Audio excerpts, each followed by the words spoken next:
Dragon Ball Z Kakarot was released in 2020, delivering a massive action RPG that has kept fans hooked for years as the only open-world Dragon Ball Z game in existence.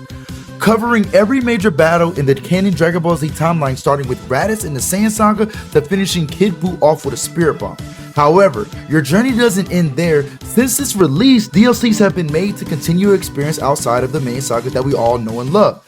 Today, we will be breaking down all 7 DLCs, ranking them in a no-nonsense tier list, seeing whether they're worth your Zeni. Stick around and see where your favorite DLC lands. Let's get to it. So we're gonna start off with the End of Z. So my experience with End of Z, that's pretty tough, bro. I'm not gonna lie to you. I kind of enjoyed End of Z, but I don't feel like End of Z had a lot of content to it. If I'm being honest, I got my little handy notebook right here so I can go ahead and make sure y'all know that I was taking notes and I wasn't just BSing while I was doing it. You feel me? So the End of Z had amazing cutscenes. I feel like throughout my playthrough of the End of Z, I liked how we were able to see how it was presented inside the anime. However, it caused a lot of controversy. The controversial things pertaining to transformations. Okay, so as we all know that we got Dragon Ball Super, and we know that Goku can go Super Saiyan God, he can go Super Saiyan Blue, he can go Super Saiyan Blue Kaioken, he can do all that, right? I feel like a lot of us was let down because in End of Z, he could only go Super Saiyan 3. He got a couple of new moves too. So with that being said, we also had the Oob versus Goku fight, and they did a beautiful job of animating this fight for this video game. Like, it looked amazing. I'm not gonna lie, it looked really, really good. However, we had to fight as Pain. We had to fight as Pain. Now, I don't know how y'all feel about it. Some of y'all be like, oh, snap, I'm playing with Pain. Let's have fun. We're playing as Pain. No, I did not feel that way. I didn't want to fight with Pain. I wanted to fight with Goku. And I wanted to fight with Goten a little bit too, man. You know what I'm saying? I wanted to see what kind of moves he had as a teenager. So, at the end of the day, I would have to give End of Z a rough 6 or 7. Hold on. Gotcha there. Because we also have to incorporate the most epic battle on this game. This is the most epic battle on this game presented in the End of Z, which is the Vegeta versus Kakarot fight. Now that fight was amazing. You got to go all the way from base form all the way, like it just traveled through the whole time frame of any time they ever fought, and the cutscenes was immaculate. Chef's kiss, no cap. That was amazing. Now that might have boosted up a couple of points, I ain't gonna lie. So I might have to get End of Z like an 8. So I'll have to give End of Z B tier. I gotta give it B tier, bro, because I feel like within this Kakarot Diamond DLC tier list, I'm gonna be a stickler. I'm gonna be a really, really big stickler on what I put where and why I put it there. You feel me? And I'm gonna explain it. So End of Z is going right now for $13.99. Is it worth it? I would make it $7.99. I would literally make it $7.99. I feel like $13.99 is okay. You know what I'm saying? It's way better than some other costs that I just had to spend to play. So next, right, we got the Golden Frieza Power of Awakening DLC. So this is what I'll say to y'all about this one. The Golden Frieza one, to me, was cool, but I'm not gonna lie, I'm not the biggest fan of horde battles. Horde fights is the quickest way to piss me off. It's the quickest way to piss me off, because I don't like horde fights, bro. I don't like fighting 150 people over and over and over again. They're the same people, and you just I don't like doing it. That just gets annoying, bro. I don't care how much you put it in slow-mo. I don't care how much you charge up, how good it looks. That is so annoying. Let me fight one person, maybe get doubled by another, pause, and let me go from each, both of them like that. I would prefer that. I would prefer a boss battle like that instead of fighting 175 Frieza soldiers at the same time. But overall, Resurrection F, the Power Awakening 2, it was a pretty decent DLC. I think I'll give it like a 7. I do like the incorporation of Super Saiyan Blue. Super Saiyan Blue was tough and it looked beautiful. They gave you a couple of new moves too that you can use to make you really feel that divine energy for real. You know what I'm saying? That divine energy ain't nothing better than that now. Fighting Golden Frieza, just seeing the whole movie play out in game format was good. I feel like they incorporated it really, really well. I feel like the only problem is when you start playing it and you got Gohan and Piccolo and you didn't train them up like you were supposed to. When I say grind, when I say grind, you're going to have to grind. You're gonna have to grind Gohan. You're gonna have to grind Piccolo to fight some of these horde fights. So overall, I think I will give Resurrection F. Golden Frieza. Golden Frieza.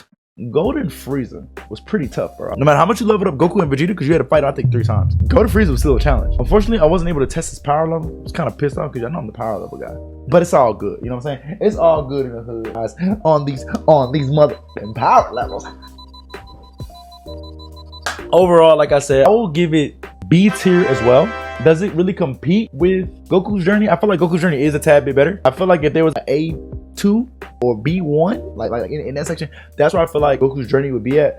But as of right now, we only have 5 tiers. However, the good part about the Power of Awakening 2 is it comes in a package deal with Power Awakening 1, which is only $9.99. So you get 2 for a bang of your buck rather than all the other DLCs, which I will say you had a lot more roaming, you had a lot more to do in the other DLCs, so that's probably a little bit more expensive. But it's only $10 for both. And you get to meet Whis and Beerus and Gaiki, Super Saiyan Blue, Golden Frieza. Next we got Dragon Ball Z Kakarot DLC, Bardock Alone Against Fate. Bardock Alone Against Fate was pretty cool. I'm not gonna lie to you. It cancels out all the bad stuff because it has some pros and it has some cons. And actually letting us explore how it was to live as a Saiyan back in the day, I thought that was pretty amazing. I feel like they incorporated how it really looked in the actual movie or the special, which I feel like they put us in another map. Like they put us in another world. You know what I'm saying? Like we was able to see how Bardock and all of these Saiyans lived on planet Vegeta. It was completely different. The civilization looked different. The exploration and the things that you see around it was pretty dang on point, and I appreciated it. I'm not gonna lie, I appreciated some of the exploration. No, I didn't do much exploring. I'm a hands type of guy, man. You know what I'm saying? I'm trying to get that combat. You know what I mean? I'm trying to throw these hands. I'm trying to box. You feel me? I'm trying to really... No. Cut that out. The cutscenes, you know, seeing other Saiyans. Because a lot of us haven't really seen other Saiyans or interacted with other Saiyans. I mean, obviously, if you watch the movie, you know the other names as well. But if you didn't watch the movie, you're able to see the other names. You just got to see how they live, bro. One part, you're in the break room with all of them. And you can see how they were sitting around eating and stuff. So I thought that was pretty cool as well. And you also traveled to other planets and doing those type of missions that the Saiyans had to do back in the day. And for those of you that don't know how Bardock was able to start seeing the future, how he got hit in the back of the head, how he had that future sight and able to see Goku versus Frieza in the future, you got to see that as well, which I seen the movie and I completely forgot how he got to do that. I just thought he was born with. I thought he was just gifted with that. No. Play this DLC or watch the movie and you'll definitely find out why Bardock had that future type of sight. Let's not talk about how bad of a dad he is, because that little part when he seen Goku being born and he was like power level of remember that short that I posted, that clip? Yeah, that was real. It looked like he didn't like his son. However, we must talk about the horde battles. The horde battles on this one, too much. And that literally brings it down. Like the Bardock DLC could have been easily a Z tier DLC. However, horde battles. Horde battles. Just take it out of the game. What also the Bardock DLC gave us that none of us thought they was going to give us, you got to play as little Vegeta. At this point, I've never heard of little Vegeta's voice. I've never seen little Vegeta fight. I didn't even know little Vegeta had a hairline. When I seen this DLC, it was perfect fighting as little Vegeta. Got to see his interaction with Koi. So now Koi, whatever the Kawhi, I don't know his name. Y'all know his name though. I don't like him. He looks disgusting. He got a little whisper and he look like a catfish and he's purple and he got the fat ass lips. Like, y'all know what I mean, okay? Unfortunately, the content behind fighting little Vegeta towards the end was very lackluster. But hey, beggars can't be choosers, so I just got to be grateful for the fact that we got to actually fight as little Vegeta and kind of see him grow up a little bit and see what he had to go through as a kid. So you stop looking at me like that. So the Bardock DLC is a whopping $19.99, and this ain't no ad. This ain't no $99 and shipping handle. Is it worth it? It's worth it. I will put the Bardock DLC A tier. Definitely a great DLC. Am I gonna play it again? No, not playing that. I'm not playing that DLC again. Not happening. I did like it for what it was worth. Definitely deserves A tier. Now, Power of Awakening Part 1. This is single-handedly the worst DLC in video game history. This is single-handedly the absolute worst in gaming history. Dragon Ball Z Kakarot, Power of Awakening 1, you couldn't do nothing. You got on Beerus' planet, which was pretty cool. Like, you get to see, oh, Beerus' planet and the Kakarot, you know, graphics. This is amazing. You're trapped in like a little circle on like a little part of his planet. You can't even travel around this whole planet. That's the only place you can go. Beers don't really move. Beers are just sitting there like that. We should just sit down here. This is basically a training arc for Kakarot. These cutscenes from this DLC, I'm so serious. Like, they could take this one back. Obviously, there's some good, even though there's some bad. So I will list the good part. It's a list of good things. Sacred water. That's it. Sacred water. That's the only good thing about this DLC. Sacred water and turn Super Saiyan God. And actually getting to see Vegeta turn Super Saiyan God. And red on Vegeta. You do look tough. Yeah, I'm saying, yeah. Stop it. Literally the only good thing about this DLC is the sacred water. Now the sacred water allows you to level up, and you also are allowed to go into the main game of Dragon Ball Z Kakarot and have that same level and still play. So a lot of people, what y'all be doing, and I know y'all be doing this, y'all be some little cheaters. Y'all will go to the Power of Awakening. Y'all will go get Super Saiyan God, and then y'all go come back into the regular Kakarot game and fight Nappa with Super Saiyan God Goku. Who does that? I might do that eventually. I'm not gonna lie. No, y'all need y'all. That's what y'all don't need to be doing that. But teach his own. Everybody has their own experience, man. Y'all can go ahead and have fun. Y'all can do it however y'all want, bro. I just feel like this DLC is definitely an app. However, it's only $2.99. Let me tell y'all this, chat. The DLC is so bad that they made it a package deal with Golden Frieza when the Power Awakening 2. Guess how much it costs? It costs $10.99, gang. $10.99. It costs $10.99. $9.99. It costs $9.99. Honestly, for both of them, that's an excellent price. The 23rd World Tournament DLC for Dragon Ball Z Kakarot, the 5th implemented one, if I'm not mistaken, I could be wrong. It's probably one of the best DLCs that Dragon Ball Z Kakarot has ever came out with. Now, the only problems with the 23rd World Tournament is the fact that traveling was cool. Like going around how it looked back in that specific time when Goku was a teenager was cool. I like the fact that they did let you play as a teenager with Goku. His moves was completely different. Feet coming out for those that got feet fetishes. It also implemented the ground combat. The ground combat is probably one of the best things that they could have implemented in Dragon Ball Z Kakarot, because I'm one of those people who got tired of just fighting in the air and dashing and just moving all up in the air as if we're in the cell games. We're just looking up like this. I'm finally glad we got to come down to the ground and actually box. You feel me? I wish they could somewhat implement a medium between the two so where you can fly and you can come down. But who knows? We might get it, we might not. If they don't, we're not complaining. This DLC was perfect, man. It started off with Goku as a kid too, so you got to see the Demon King Piccolo and Goku fight, which I think it took me like 9 tries to beat it. I suck at video games. I'm just an entertainer. So just accept me for who I am, okay? Just accept me for who I am. You got to work all the way through the actual world tournament as well. You got to see the Goku getting taller, being more of an adult, like a young adult, like a teenager into an adult. You got to see him interact with all the other characters that looked exactly how they looked in the Dragon Ball series. So if you're a big time OG Dragon Ball fan, you're gonna love this DLC. You also got to fight as Tien. Now that was key. Fighting as Tien was pretty tough because you're not able to play as Tien in the main game. So this is the first time you actually was able to play as Tien. Unfortunately, you're not gonna be able to bring him outside of this DLC. And also, he has like 3 or 4 fights max. I don't remember the exact number, but he has like 3 or 4 fights max. But it was fun playing with him. And this was also one of those ones where it took me like 22 tries to beat General Tao with Tien. He was working. What y'all looking at? Put the game on hard and see how hard it is. It took me 22 tries to beat this man. He was over here, down on rate. Like, oh my gosh, bro. I get PTSD from that, bro. I think you will all have fun with this DLC. The way it ended, the cutscenes, Piccolo versus Goku ending off in the final round as well. Excellent. Along with the price being $13.99, it's 100% worth it. The voice acting on it was the GOAT. It was immaculate as well, so I definitely recommend y'all play the 23rd. But you almost lost y'all life. But I saved y'all. So you can call me Goku as well. Nah, I'm just playing. But I definitely put the Piccolo DLC. I said the Piccolo DLC. I said the Piccolo DLC. Nah, I don't belong there. Nah, but I'll definitely put the 23rd World Tournament ahead of Bardock in A rank because that's what it deserves. If it had just a little bit more content, it would have been our first Z. Goku, job. The best DLC on Dragon Ball Z Kakarot has to go to the history of Trunks. Why, you ask? Did somebody ask why? You asked why? No, that wasn't you? So what are you raising your hand for? Oh, it was him. It was you.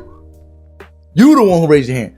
Listen, History of Trunks is the best DLC that Kakarot has ever came out with. I feel like the story, the cutscenes, everything really touched me here, bro. I ain't gonna lie. I'm a Gohan fan, so you know what I'm saying? It might have touched me a little bit. Like, you know, Hisoka or whatever. Not just fine. It might have touched me in a spot that I didn't think that a video game could actually, you know what I'm saying, get me at. You know what I'm saying? I got a little emotional, man. You know what I'm saying? I need to check. Y'all need to check these shorts and these clips, and you'll see exactly what I'm talking about, how emotional I got from this DLC. It was amazing, bro, from start to finish. Like, you got to see the story of how everybody died. You know, all our main protagonists, all your favorite characters died for Gohan and Trunks on the run. Like it was hiding, like, oh my gosh, like 17, 18, they were going to cook us for, like, that was amazing. There's a couple of moments in my playthrough where I'm fighting this Gohan, and Trunks is not helping at all. Trunks is just over there just chilling while Gohan over there getting his ass. That's why he lost his arm. If I'm not mistaken, there was no horde battles in this one either, which was perfect. No horde battles in this one. You also had a little mechanic where you had like these patrol little bots flying around, and if they detect you, the androids instantly pull up. You never got the chance to actually beat the androids at that point. It's just to get away from them. So you just hurry up, you know, fight them real quick and then get away. As you can see from what I'm saying right now, I had to deal with that a lot. I feel like this was also the hardest DLC. Like, this DLC gave me the most problems, but it was amazing though, man. It was definitely amazing seeing Trunks grow up, and then you got to see, you know, Trunks get his get back. You got to see Trunks get his get back. After we had to see future Gohan die, you know, we had to see Gohan pass away. That was sad. And you also had to see Trunks, you know, find Gohan and see him gone. But you got to see him turn Super Saiyan, which is probably the most emotional moment of the whole DLC playthrough. Also, we got a little treat, which definitely put this DLC over the top and put it in the Z rank and secured a spot for sure. Post-game content for this DLC, you got to go into the future, fight against Vegeta in a hyperbolic time chamber when he was fighting against Cell, and then you could go back into the past. Number one, you beat 18 and 17, obviously, but then you also got to do a special Majin arc. Like literally, you got to do a Majin arc through Trunks. Like, you got to see how the interactions with him with Supreme Kai, how it was with him getting older, how it was with him fighting Deborah, fighting Babidi. It was amazing, gang. It was amazing. You got to see Trunks turn Super Saiyan 2. For me, I don't think I've really ever seen Trunks turn Super Saiyan 2 when I was a kid. I think I seen it when I got older, but I never got to actually see what made him turn Super Saiyan 2. So watching him turn Super Saiyan 2 and this Majin arc of the History of Trunks DLC was a banger, gang. So Trunks definitely gets a Z rank, and if it costs $25, you should pay for it, because is it worth it? Nah, it's definitely worth it though. Because they went above and beyond for this DLC. It's definitely worth the $20. Last, we have the Daima DLC that just came out. His ups and it has its downs. Let me go to my hand notebook. The Daima DLC Part 1 though, because we haven't got Part 2. Part 2 will be coming out in 2026. I can't wait for that to come out because we got some improvements to do here. Chat. Cost $34.99. So within this $34.99, we better get all the parts. Because if it's just for this Part 1, I'm going to lose my Because the Daima DLC is good for what it's worth. You get to actually travel into the Demon World, exact 1 of 1 of the actual show for episodes 1 through 8. The first part of the DLC is a prologue that's 19 minutes that literally look like they just took the show and said, we're gonna give it these graphics and you're gonna watch the whole first episode. That's literally what it was. Unfortunately, they did not let you fight Vegeta versus Goku, which I was very, very disappointed with that. I was very disappointed. I wanted to fight against Vegeta with Adele Goku. They should have put that in there. That would have been tough. The new world that it has immersed in Diamond, it does feel like a brand new game. It feels like it's Dragon Ball Z Kakarot 2.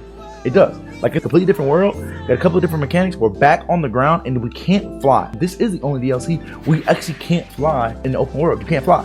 You only can run on the ground and you can jump around a little bit. So I feel like that was really, really cool. It was a cool implement, but it has its cons as well. You're slow. So it takes you forever to get to point A, point B, but it emphasizes the exploration of this DLC, which I feel like is the main part of this Part 1 DLC, is to explore. Explore the Demon World, man. Have your fun. You know what I'm saying? Have your fun. Explore these goddamn demons and have fun. It only has 2 boss fights though. Glorio and Tarigami, or however you say his name, 3. I wish we'd had more boss battles, and I wish I could have actually tested their power levels, but they didn't let me test their power levels. They didn't let me test their power levels, and I was very, very disappointed in that. And Bandai, you owe me some more money because you You know I like testing out these power levels, so why would you take that from me? Why would you let me test out Glorio's power level? Why would you let me test out Tarigami's power level? I don't know why. Why? Why would you do that to me? This DLC had a bunch of horde battles. And by this part of this video, I know how I feel about these horde battles. Y'all know exactly how I feel about these horde battles. I wanted to break my controller. Nah, I just farted. Nah, I feel like using Supreme Kai and Glorio as assist characters as well, and then Pansy as her own whatever she wanted to be. If she wants to call herself an assist, she can, but no assist to me. If you're looking for heavy combat, this Diamond DLC is not for you. Unless if you like the horde battles. If you like the horde battles, it's something completely different. And I definitely do recommend, if you do like the horde battle part of Dragon Ball Z Kakarot that they have implemented inside these DLCs, I definitely recommend it if that's what you'd like to do. Torigami 3, it took me 3 hours to beat them. I definitely had to farm a lot of items. I mean, a lot of buggies. The only thing I hope that they don't do with this DLC is, honestly, I know a lot of y'all may like, no, we do want this, but honestly, for me, I hope they do not let you carry your levels over to the next one, because they carry your levels over to the next one without some type of scaling to where, hey, you know what I'm saying, if you're level 150 here, when you get over to the newest DLC, it'll be scaled to your level, or they'll be scaled a little bit higher. If they don't do that, y'all are going to easily breeze through part 2, because we have almost a whole year until part 2 comes out. So I would have to give the Diamond DLC that costs $34.99 a B. I will give it a B. I almost put this down to C. So you better be happy that I gave it a B. I'll give it a B because of exploration. And I feel like if anybody out there likes exploration, they like to be able to see what actually happened in Daima and some of the little Easter eggs and how it is living, quote unquote, in the demon world. And the fast travel was, I forgot to mention the fast travel when you're riding on that pole, pause, was pretty cool as well. And the way they ended it with Majin Buu was also amazing. Well, spoiler alert, hope I didn't spoil nobody. I feel like it's pretty cool as well. And I feel like it leads perfectly up to hopefully a combat heavy part 2 of the Diamond DLC. Overall, all the Kakarot DLCs are pretty cool. I feel like although some of them had some ups and some downs, I feel like the ups will not carry you enough to want to play Kakarot if you already don't like it. If you already like it, I recommend you to play every DLC. Is it worth all the money? Probably not. You probably should wait until it goes on sale. You should probably wait for this Christmas to buy any of these DLCs, because you don't want to be spending all your money on basically a brand new game if you buy all these DLCs. I think the cheapest one is $9.99, so altogether is well over $100, I think. Yeah, for sure. With the $34.99 for the Diamond DLC is well over $100. So do I feel like you should buy all DLCs for $100? No, I don't. But if you want to and you just got that money to splurge, hey, splurging on me, gang. No, I'm just playing. Definitely do that if you want to have some fun and immerse yourself inside the best story mode Dragon Ball Z game ever to exist. So yeah, hopefully you enjoyed my tier list video. We have a lot more videos coming out soon. Make sure y'all comment below and tell me what y'all favorite DLC is. And if you don't agree with my list, let me know what your list is about. Let me know what you feel like best DLC for Kakarot really is. Don't forget to check out some of my shorts neither, because you know some of my shorts be really funny. And I like every last bit of these shorts. Most of my channel right now is a short channel, so I think y'all should definitely check out some of these shorts, man. Trust me, you'll have a laugh. Go ahead and comment, like, subscribe, and I'll catch you on the next one. This is Mikey03X with his first YouTube video. Peace. I think that was a horrible outro.